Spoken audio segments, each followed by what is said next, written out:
All right, I don't know if it's because I'm early this weekend or it's just a non-weekend, but there's like no one here today. So coming through the port, it just was not anywhere near as crowded as it's been the last 2 weeks. Once again, rolling solo, so motorbike. It's my 3rd weekend in a row on Boracay, and that's simply because where I'm staying on the mainland, which you can kind of see in the background there, is just so close. So this weekend, not so bad, not so crowded. I mean, this is Station 2, found another cheap hotel, and so far so good. It is incredibly sunny and hot. Just coming out of this little store where I buy these mixed nuts. It's like one of the few places I can find a brand that has no monosodium glutamate or TBHQ or filler or whatever, and of course everything's right on the beach because it's Boracay Front Beach White Strip. And they were selling a bottle of Bacardi in there, 750 milliliters for, it was like 14 bucks, which is actually pretty darn good for Boracay, or even in general.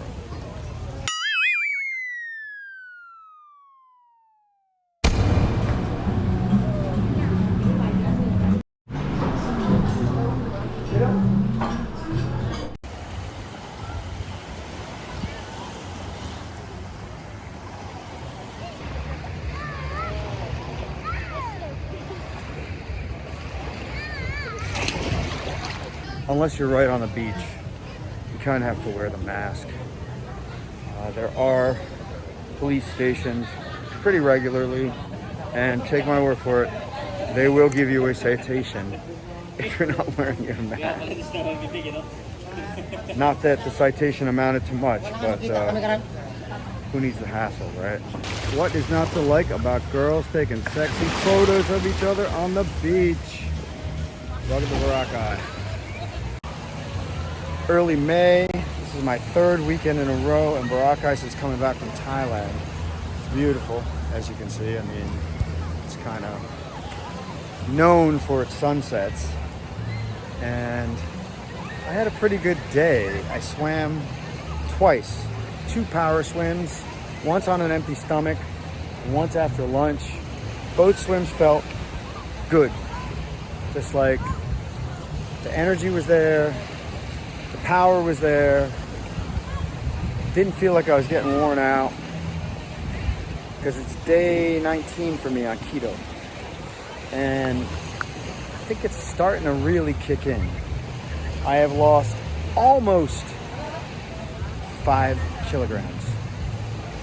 And that's pretty darn good for me. I'm gonna keep it up. I want to lose 10 total, but weight loss and fat loss are often different things. Sun looks cool back there. This place is definitely known for sunsets.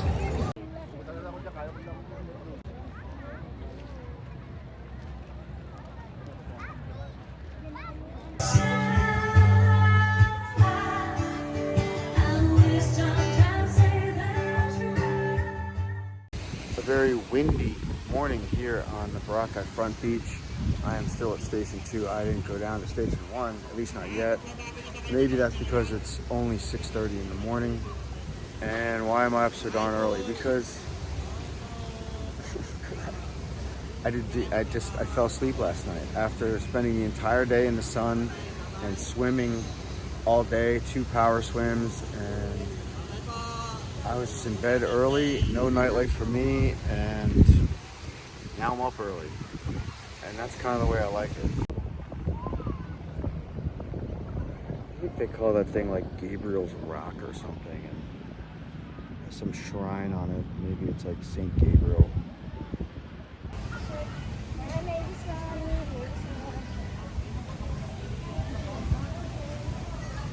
A lot of these cheap little hotels include breakfast with your room stay, except the breakfasts are never keto. So I have to travel with avocados. The Seabird Resort here in Boracay in Station 2 gets the thumbs up. Let's see, it's right by the beach, 2-minute walk. Early check-in, free Wi-Fi, super simple, no hassle. Yeah. Really cold aircon and even super colder refrigerator in the room. Works for me.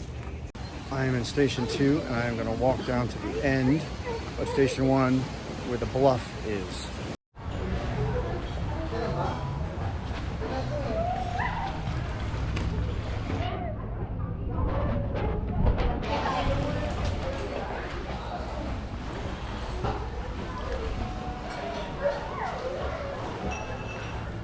This bar was pretty fun at night, actually.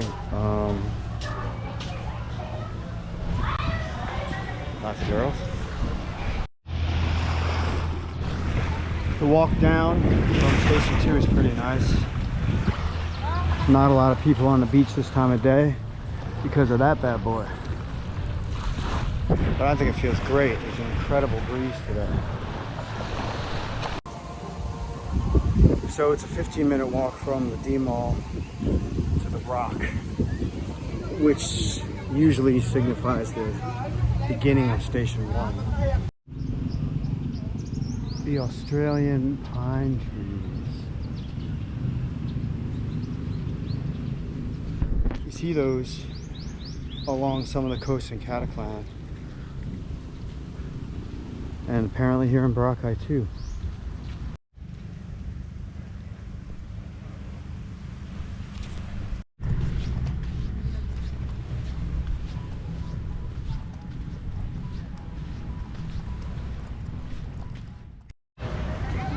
Now anyone can use the beach anywhere. You just can't use the chairs.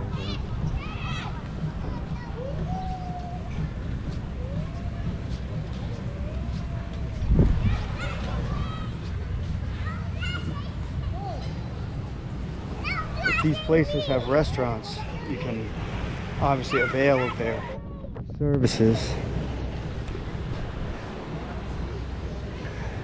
And some of these nicer resorts actually offer day passes.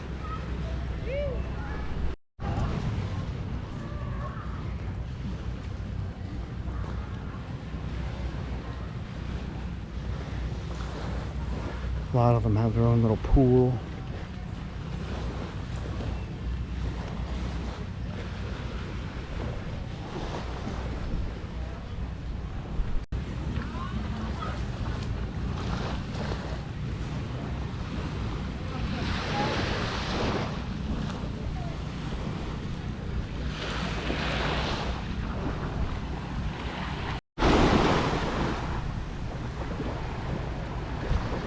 So the nice thing about Station 1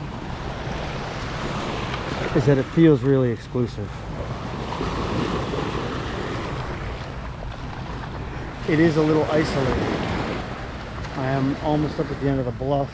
I think it took 30 minutes of walking to get here. And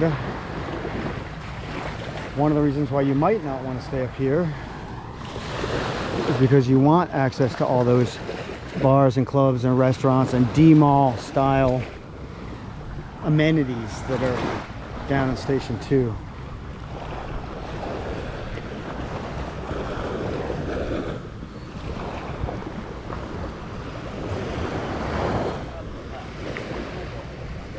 Personally, what I like is to use the beaches up here and stay in Station 2. I think there's a rooftop barbecue here at the Lind. It's like all you can eat, 350 pesos or something.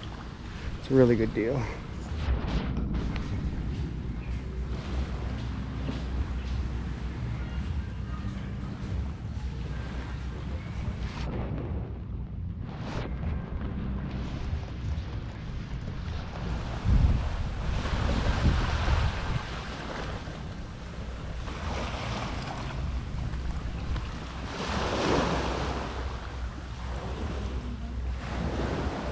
Little villas.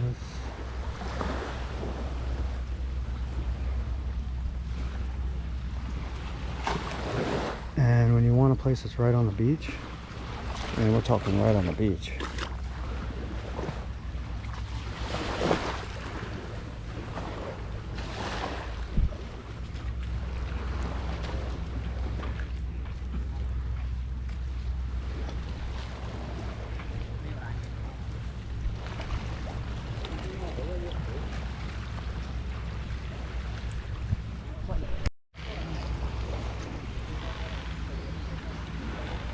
that's the bluff.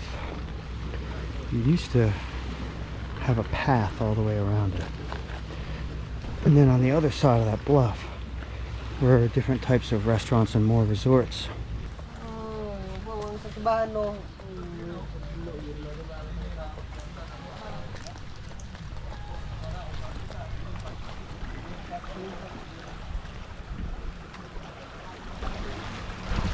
The bluff way at the end of the White Beach, the end of Station 1 White Beach.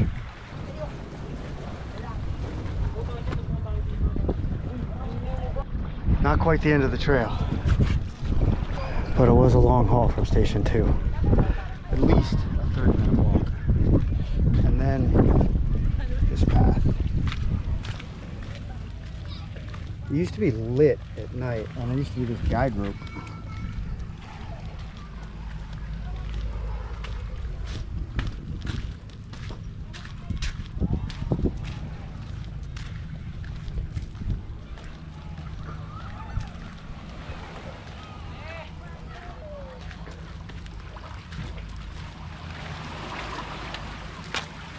So there's more, and it curves around and it goes up, and then there's the Spider House restaurant. And you can get back out to the main road. And I'm just not hauling it today. It's better at night. It's lit up really well. It looks cool. And of course, the restaurants are up there. And I'm not going there for lunch, so this was the extent of it today. This little strip of beach here is kind of at the end of Station 1 before you hit the bluff. It's probably like the only chill enough area that's out of the way to get a drone flight off of here on the White Beach. And of course that would be a pirate flight, because they really crack down on flying drones here, and you have to get a permit to do it. But I always like to take a page out of my friend J.C. Gelladin's book. J.C.'s a filmmaker in Manila, and his advice is this. He's like, know what you want to shoot, get in there, get the drone up, get your shots, and get out. So that's how I roll now. So down on the other end of Boracay, they're building a casino. I think someone said like a 60,000 square foot casino. I don't know if that's accurate, but I do remember reading about that and seeing that. That will definitely change Boracay. It'll change the clientele, it'll change the economy, it'll change the people, the types of people that come here.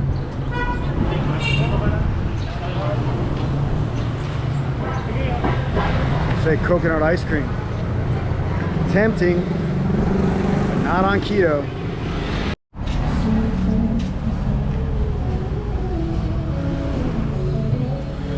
So like I was saying, a lot of these properties that were right along the beach ended up getting condemned, and most of them torn down. Not bad, huh? Not bad. And that is how you get from Boracay to the mainland. Barely a 10-minute boat ride. The not so glamorous hustle to get a shuttle back to Calibo at the end of the weekend. Sometimes they're lined up and ready to go, and sometimes you just gotta wait. Obviously there's, well, it might not be obvious, but there's two ways to get to Cataclan. One is to fly directly into the Cataclan airport, which is easy, and then you can take one of those trike things right to the airport. Or if you're flying into Calibo or going back to Calibo, you're waiting. I mean, today I'm waiting. It's not always like this. Thanks so much for watching. If you liked this video, please hit the thumbs up and subscribe.